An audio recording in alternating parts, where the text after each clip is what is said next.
Are you truly living your life for yourself or for what others expect of you? Today we're going to be talking about all of it.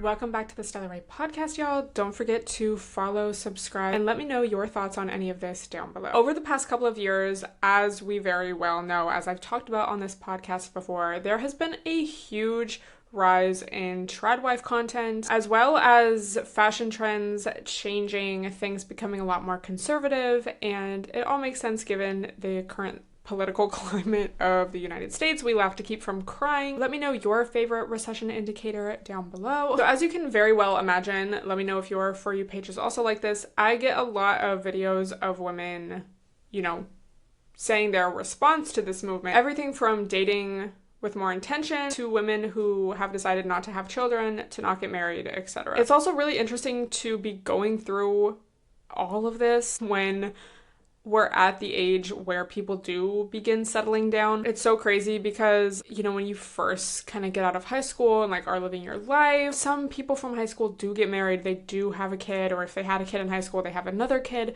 And it's just that first wave of, people who are usually pretty religious, or again, maybe they already had a child in high school. But now we're getting to the regular people. And oh, you guys are actually getting married? Do you not? It's not I feel like I'm in high school, but it's just kind of that perception of time passing and how it goes by so much faster than you think. So it's interesting to see peers settling down, and then it's oh my god, why are you doing that? But then it's oh, I guess that's normal. And then also be witnessing all of this insane red pill content online, and then all of the responses to that. I think something really important to keep in mind is that it's not like men or just these really insane misogynistic takes and kind of attitudes towards women. None of that is a new concept. I think social media definitely amplifies it, amplifies their voices, allows guys like that to have a platform because of our patriarchal society, there's not really many repercussions. And then at the same time, because we do have social media, a lot of women are also able to voice their own experiences, and we're able to kind of examine behavior oh yeah, that's a red flag. That's not cool. Oh, that's happened to me too. I thought I was the only one, which it's great. Knowledge is power and community is power, and just knowing that you're not alone when you're going through something. But yeah, real talk. I was never one growing up to fantasize about getting married or have kids. And I think a large reason for that is my parents didn't ever really push that on me, especially my mom. I'm sure that's the case for some people, but I don't know, that just was not my experience. And so it's really crazy then to have the certain dating experiences and just real world experiences, and then also be in this current societal climate of what do you gain from that? Also, as I have gone on this personal journey of really wanting to live for myself and create my own path in life, it's really interesting how much you peep other girls, especially around this age range, who are starting already to get a little bit desperate and wanting to get married so bad, wanting to get settled down so bad. And I just don't feel like that. And my online community, at least, is very on that same wavelength. It's let's watch Shira 7. I feel a lot of the average marriages, unfortunately, essentially you're trapped as this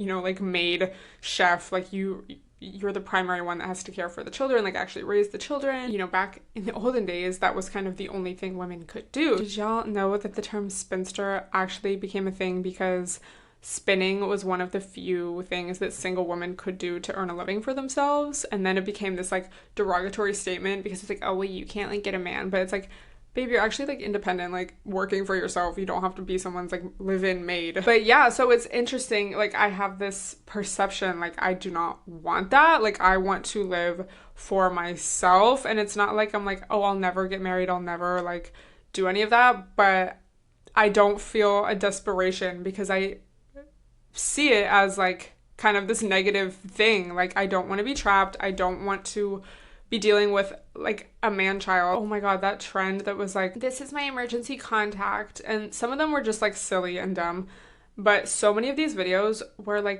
guys literally just the weaponized incompetence. Who wants to be dealing with that? No, just so you can say that you're married, because being a single is that bad, you know? Part of that is like you're sick of dating, you're sick of dealing with the BS, and hopefully like when you get married it's with someone good and like peaceful, but I feel like that's not the case most of the time. And I think in order to find that, like to find a peaceful relationship or marriage, like you need to first attract that and have that within yourself. And I said this a couple episodes ago, but you know the statement like you have to love yourself before someone else can. It's like I think you need to be at a certain level of like self-love and peace and have high standards for yourself in order to attract a relationship, especially like with a man that is actually going to benefit your life, and where you're not just going to be kind of like taken for granted, picking up after everyone, like stressed out, burnt out, have no time for yourself. So therefore, acting desperate is not the answer. I think that's why a lot of women get into these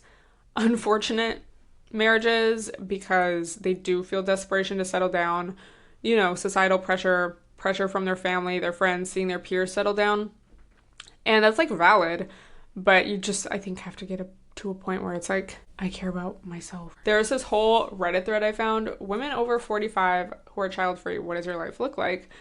And it's just so cool and inspiring to see, you know, like all these women traveling, going back to school, volunteering, have like way more sense of community. Somebody said, children should have parents that are extremely committed and dedicated to them. Also, as a woman, there are so many risks and gambles, from possibly getting injured in childbirth, experiencing postpartum depression, birth trauma. The societal norms placed on mothers is substantially unfair.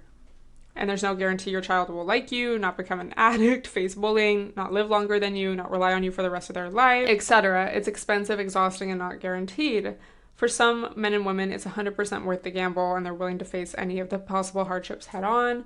But I wouldn't take a big gamble unless you thoroughly research it and know yourself. You will have way more freedom and honestly better friendships and longer lasting partnerships, because having children stresses your romantic relationships.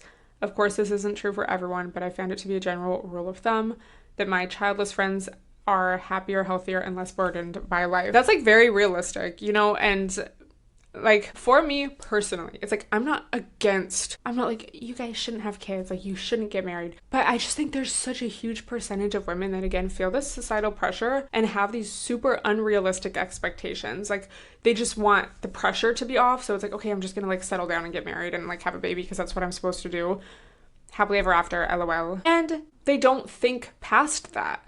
They don't look at the statistics. Like half of marriages end in divorce.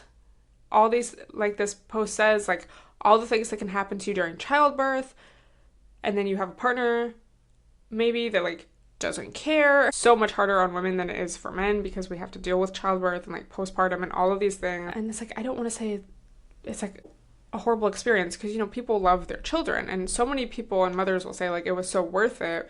But I think also that's kind of like biological, you know, like you have to feel like that in order to care for your kid. Like your body's forcing you to feel like that, you know, or like the fact that your body makes you forget the pain of childbirth, so you like do it again. Which again, those aren't like necessarily reasons just to not do it. I think a lot of people again just don't even really think of that fully or take that into consideration. And it's just also really crazy to see how many girls, like, not to judge anyone's decision, everyone has their preference and beliefs, but when women choose to have a child thinking that it will make the guy want to be with them, and it's like, if you just choose, if you know something happens and you choose to keep the child, like, okay, that's your decision, but like that specific vibe of like doing this thinking like, oh, we're gonna be a happy family after this will bring us closer, this will fix the relationship. It's like, babe, that's gonna add a whole new insane level of stress. Like even people who were good before in a healthy, happy relationship before, that will still add stress. And especially if you don't have the just like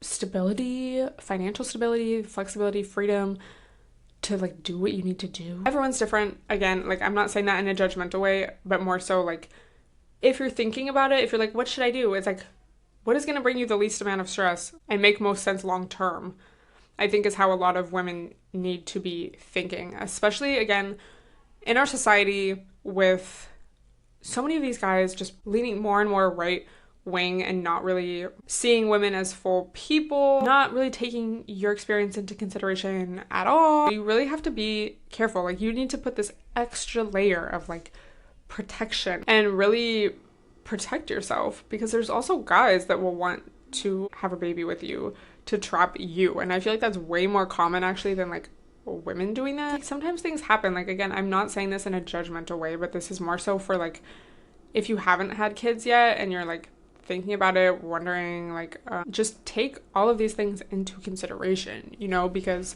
if you don't, the odds are against us in a lot of ways as women. It's not just like this IG post where you're like, let's take family Christmas photos. Like, that's not it, you know. That's like, and have you even seen like vloggers or even like in reality TV, whenever they do like Teresa Giudice trying to get her photos, even taking the Christmas photo is hard work and annoying because the kids are crying, it's stressful, nobody wants to like do it, you know. So my point basically is, if that's something you do want, makes sense, you know, it's like probably one of the most natural things to want is like to have a family, a baby, procreate. That's like just being a living organism, I think. But be smart in the way that you do it. Be very selective when you are dating. Don't be desperate. Don't let that external pressure like truly get to you in your decision-making process, because again, the odds are stacked against you in a lot of different ways. You deserve to be happy, like regardless of what you want. Tip and trick.